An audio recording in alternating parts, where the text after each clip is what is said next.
Hello, I'm Carrie Sundra with Alpenglow Industries, and today I have made this little video in order to show you how to troubleshoot a SkeinTwister foot pedal. So the foot pedals on the SkeinTwister look like this, and they are the part of the SkeinTwister that kind of gets the most abuse. I mean, it is literally kicked around. It is foot operated. And, occasionally you might accidentally snag one or trip over them or do something that causes this cable to really get yanked. And kind of from the beginning, we've been working on beefing up the strain relief and the durability for these cables, and have made incremental improvements with every batch that we've made. But they still are the thing that I get the most emails about, my SkeinTwister stopped working, and 9 times out of 10 it's the foot pedal. So for US customers, I have kind of an informal program going, especially if you were in one of the earlier batches. If you bought a SkeinTwister kind of in early 2018. I sort of have an informal program going where I'll, take the foot pedals back, refurb them, and then send them back out. But that's not really, sadly, an option for international customers because the shipping is so expensive and it takes so long to get there and back. So I wanted to make this video so that people, especially who are international, could do a little bit of troubleshooting on their own and perhaps even repair their own foot pedal. So here we go. Switch it to desk view here. Okay, so right now there are kind of 2 different types of connectors out there. There's this metal one, and then there's this plastic molded one. And the checkout is a little bit different for each of them. But the first step is the same for both. What you want to do, get this one out of the way right now. The first thing to do is to just kind of go over every inch of cord. And what you're looking for is anything obviously wrong with it, like has a chair rolled over it and broken it, is one section really, really flat, because those things could all basically break the signal and cause your foot pedal to stop working. So, we'll just kind of go through, look at it, untangle as we go. But, eyes on every inch of this cord until we get all the way up to the foot pedal. And, cord integrity looks good, so that has passed our first test. Second, so for this style of connector, you can actually check the solder joints inside of them. So you can just simply unscrew this, and now you're looking at the inside of the cable, and you can see that in general the center conductor, it's blue on this one, it might be red, it might be white, color doesn't really matter, but it is generally soldered to this middle tab, and then the shield is kind of pulled off to the side and centered to the bottom tab. And so you want to be a little bit careful here because you don't want to put any added stress on those joints, but you just want to inspect them and look at them and make sure that they're okay. And, I can see that this guy is still soldered, that guy is still soldered. They're not touching. That can also be a problem. If they're shorted out, then your foot pedal won't work properly. And then the last thing that I'm going to do is, and I'm going to do this very, very carefully here, because you don't want to cause any problems when you're troubleshooting, right? So I'm going to very carefully just put a little bit of pressure right here and see if either of those move. And they didn't while I was doing that. So what that means is that this strain relief here is working okay, and these were soldered, without any initial tension, basically. And what I'm also looking for is a break right here. Now, I don't want to wiggle it too much. I don't want to cause a break right there. But I've had 1 or 2 foot pedals that basically this wire was broken right here, but it was just barely touching. So basically occasionally your foot pedal would work fine, and then occasionally it wouldn't. So it was intermittent and, very, very annoying. So, I'm just wiggling here a little bit and making sure that this part isn't wiggling, and I'm putting like very, very little pressure on here just to make sure that nothing's moving, and nothing is. So this side of the connector is all pretty good. Note that you cannot check that on the other connector. This is the more modern style, actually. This is what we're shipping now. I like it because I think that the strain relief is a little bit better on this than it was on this guy. But the downside is that this is entirely, the cable is soldered first, and then the molten plastic is basically molded on top of it. So there's no way to actually look inside here and check that end of the connector. All right. So now we're going to take a look at the foot pedal side. And this right here is where most of the foot pedals that I've gotten back, especially from those first batches, where the strain relief wasn't, was a little bit less. This is generally where those have failed. So the first thing you do is you just take normal screwdriver here. This one is a Phillips #1 head screwdriver, and I'm just going to unscrew this guy. And it's also helpful to have a little dish nearby, or this guy has these little pockets. This mat has these little pockets, so that just prevents your screws from rolling around and getting lost. It's also note that this screw is the only one that's different from all the other ones. It's a little bit shorter, so put that in a separate spot. Now you can just simply push the pin right out, and I just tend to do that with the screwdriver. And I am compressing the foot pedal as I'm doing that. So pin just comes right out. And then this comes off. And we glue the springs in so that they don't pop off. So normally what happens is that there's a problem with either the joint, the solder joint right here has broken off. On this middle one, there's not supposed to be anything soldered to the top one. That's supposed to be free. But this middle one has either broken off or the bottom has broken off, which you can't even see yet.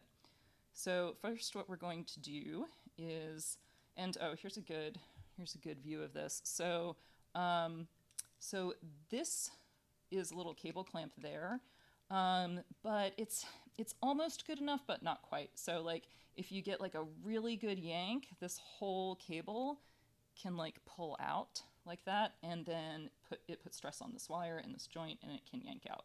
So we've done a few things in subsequent batches to help with that and to prevent that problem, and I'll go over that in a minute.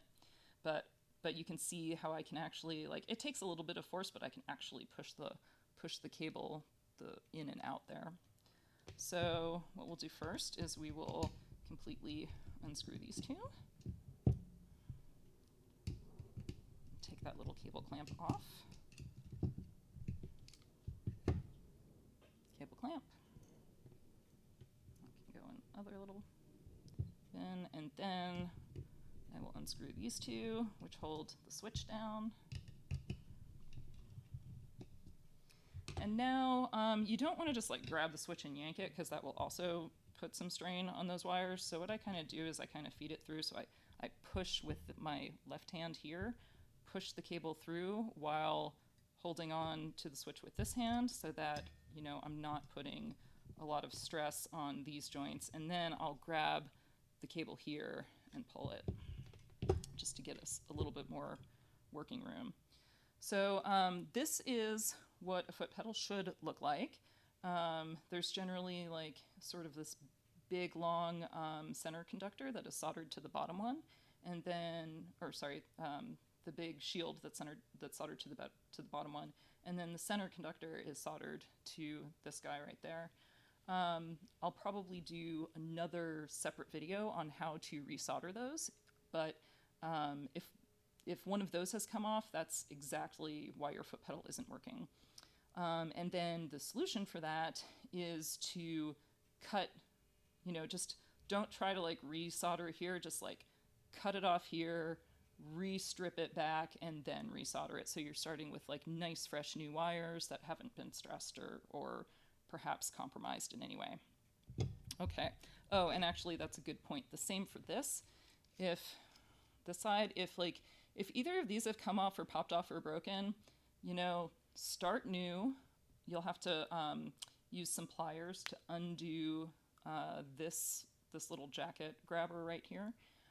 So you'll like pry that off, unsolder these two, and I would cut this cable back to basically like right here, restrip, resolder. Just always make sure you're starting with a good fresh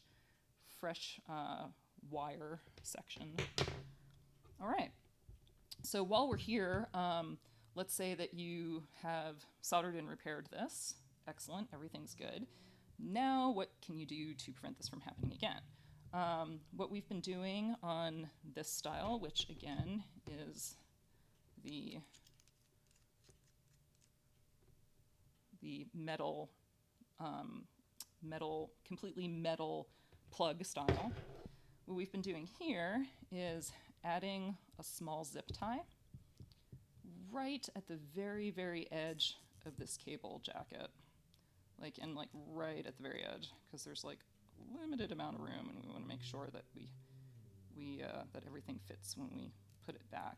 So, you know, so that you can see this, like it's pretty much right at the end of that jacket, just like a tiny bit is sticking out past the end. And I do pull on this with a pair of pliers to make sure it's nice and snug.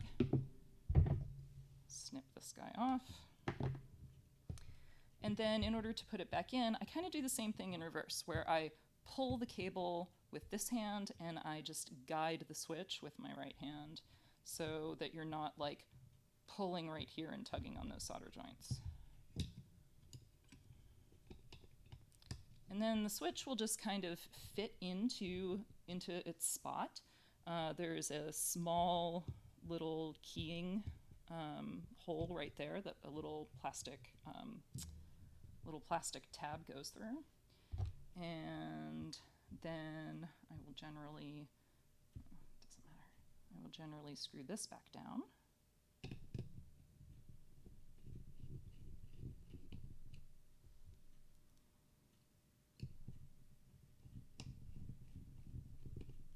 And then we'll put our cable clamp back on top.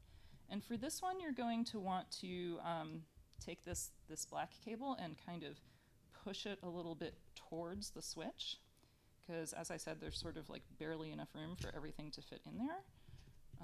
But the cable clamp should go basically between the wall and that zip tie that you've installed. And then this can be screwed back down. Apparently my computer is telling me something.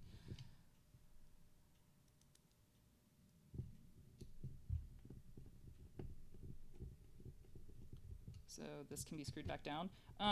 By the way, it's a good idea that you just use a manual screwdriver to do this. I know some people like to screw and unscrew things with a power tool, but this is metal screws into plastic, and so a power tool can kind of just be too aggressive and like strip the plastic threads. So, you know, just hand tool, hand tight, doesn't have to be, you know, super cranked down or anything. All right, so now we have put everything back, and you can tell now I can really yank on this, and this cable isn't going anywhere. It's not moving at all in the middle, and there's no additional stress being put on those joints. Yay! So now we put this back together, and you just want to make sure that the top of the spring here fits into that little circular recess there. You can do that. And then you can stick the pin in, and at that point in time you can let the foot pedal go. And then take your one little short screw and screw it back in there. And there you go, perfectly new, good foot pedal. So I'll just show you on this one too. I'll do a few more things. On this guy, so this is the style with the newer plastic molded plug. It's a little bit of a bigger cord, so we're doing like something a little bit different on the inside. So again, taking that pin out, taking the top off. So you'll notice that this one does not have a zip tie on it. And that's totally fine because what we've done on these guys is we've actually added, this actually was a little bit of a thinner cable, and so we added some heat shrink tubing around the cable, and what that does is it makes it thick enough so that this clamp actually works really well now. So we didn't have to do the additional zip ties on these guys, and like you can tell, like I'm pulling on this and that's not really going anywhere. So what happens though, like if you don't really see anything wrong, like obviously wrong, like, you know, these both look soldered on and you're like, well, what's going on? So you can do a little bit more troubleshooting. This requires the use of a multimeter, preferably a multimeter with a continuity setting, which is generally denoted by that little like kind of speaker audio symbol there. So the continuity setting, what it does is, and your probes should be, black should be in COM and the other one should be in V. Should not be in A, V and COM. So what happens is when these two are together, when there's continuity, it beeps. Yay. So it's an easy way for us to tell if our wire is intact. So the first thing to do, actually we'll take this guy off as well, because we'll need access to the tab that is underneath the switch.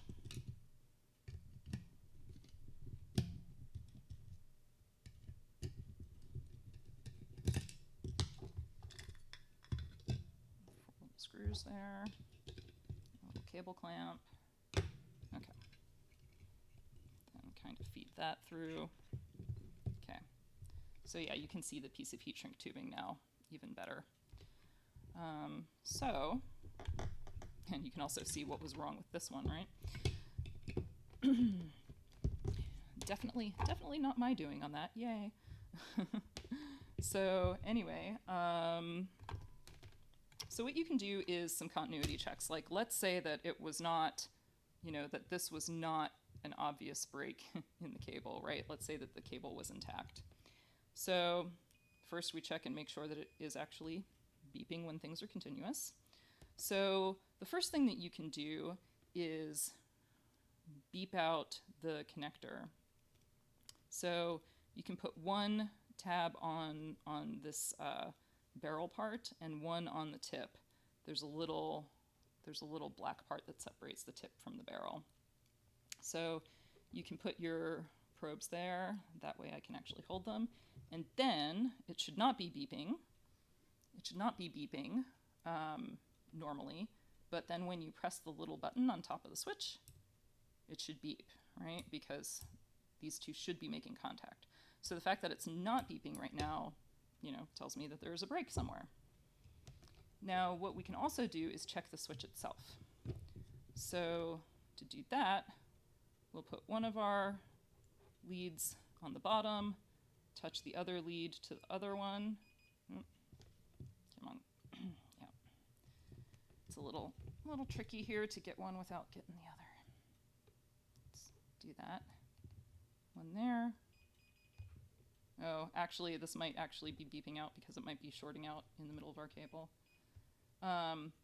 But they should definitely, when you push the switch, be continuous there.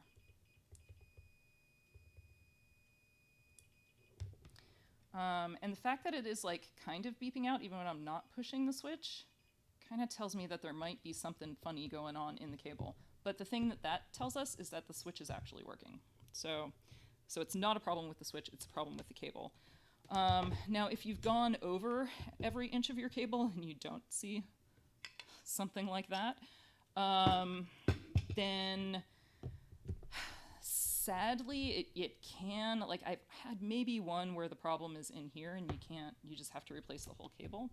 But more likely than not, something has just gotten munched in here, and like this little wire maybe is, you know, discontinuous or shorting out to the middle, like right where they kind of go into the cable together or something.